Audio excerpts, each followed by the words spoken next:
So ఆంధ్రప్రదేశ్లో మద్యం కుంభకోణంలో జగన్మోహన్ రెడ్డి అరెస్ట్ కాబోతున్నారని చెప్పేసి న్యూస్ వస్తుంది.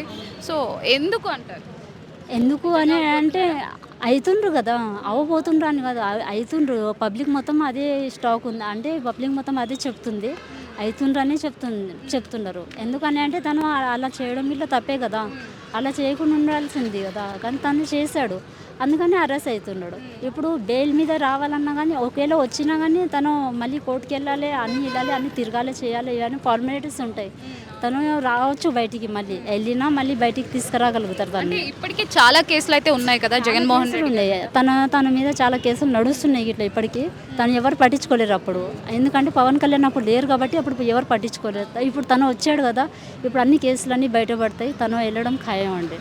వెళ్తుందంటే ఈ పవన్ కళ్యాణ్ అనేది అందరికీ మంచిగా చేస్తారండి, ఉన్న వాళ్ళకి లేని వాళ్ళకి అందరికీ బాగా చేస్తారు. ఈ నమ్మకం మాకు ఉందండి. మరి ఇప్పటి వరకు కూడా కూటమి ప్రభుత్వం ఏ పథకం కూడా మాకు అనేది ఊర్లో ఇచ్చారండి. పవన్ కళ్యాణ్ తరఫు నుండి ఇచ్చారు, డబుల్ బెడ్రూమ్ ఇల్లు ఇచ్చారు. ప్లస్ ఏంటంటే ప్లేస్ లేని వాళ్ళకి ప్లేస్ ఇచ్చారు.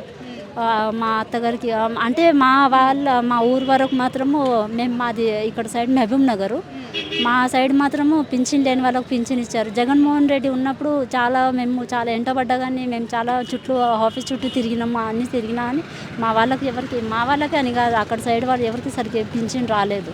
ఇప్పుడు తను పవన్ కళ్యాణ్ వచ్చినప్పుడు అందరికీ పింఛన్ వస్తుంది, మంచిగా వస్తుంది, బాగా వాటర్ గిట్లా బాగా సప్లై అవుతుంది, బాగుందండి మాకు ఇప్పుడు. మరి ఇప్పుడు జగన్మోహన్ రెడ్డి జైలుకు పోతే మరి పార్టీని ముందుండి నడిపించే నాయకులు ఎవరు ఉంటారు? వాళ్ళ వైఫ్ భారతి రావచ్చు అంటారా? అంత డౌట్గా ఉందండి తను, ఎందుకంటే తనకు అంత ఎక్స్పీరియన్స్ లేదు కదా, ఈయనకున్నంత ఎక్స్పీరియన్స్ తనకు లేదు. ఇప్పుడు పవన్ కళ్యాణ్కి ఉన్నంత ఎక్స్పీరియన్స్ వాళ్ళ వైఫ్కు అనేది లేదు, ఆ మేడంకి అనేది లేదు. అదే ఇప్పుడు ఈమెకు ఉంటుందా అన్న నమ్మకం గిట్లా నాకు లేదు అంత. ఈయన పోయినాక ఇంకా చెప్పలేము, ఇంకా ఎవరైనా రావచ్చేమో అని చెప్పేసి అని, వాళ్ళ ఫ్యామిలీని ఎవరైనా రావచ్చేమో అని అనుకుంటున్నా. మరి ఇప్పటి వరకు ఏ నాయకుడు గెలిచినా కూడా ముందు జైలుకి వెళ్ళి వస్తున్నారు, సింపతి గెయిన్ చేసుకొని గెలుస్తున్నారు. సింపతి మీద వస్తుండ్రు వాళ్ళు, అంతేగాని సొంతంగా వాళ్ళు మేము తప్పు చేసాము ఇంకా ముందు చెయ్యము అని చెప్పేసి అని ఎవరు అనట్లేదు.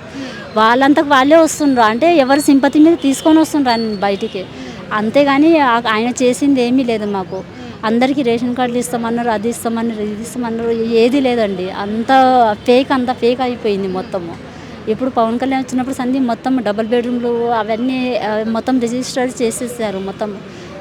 అంటే ఇవ్వడం జరుగుతుంది, ఊర్లో ఇట్లా ఇవ్వడం జరుగుతుంది, మాకు ఇట్లా తెలుస్తుండే, ఇట్లా ఇస్తుండ్రు చేస్తుండ్రు అని చెప్పేసి అని. ప్లేస్ లేని వాళ్ళకి ప్లేస్ ఇవ్వడం కానీ అన్నీ చేయడం కానీ పవన్ కళ్యాణ్ వచ్చినప్పుడు చాలా జరుగుతుందండి, చాలా మంచిగా జరుగుతుందండి. నెక్స్ట్ కూడా కూటమి తననే వస్తాడు.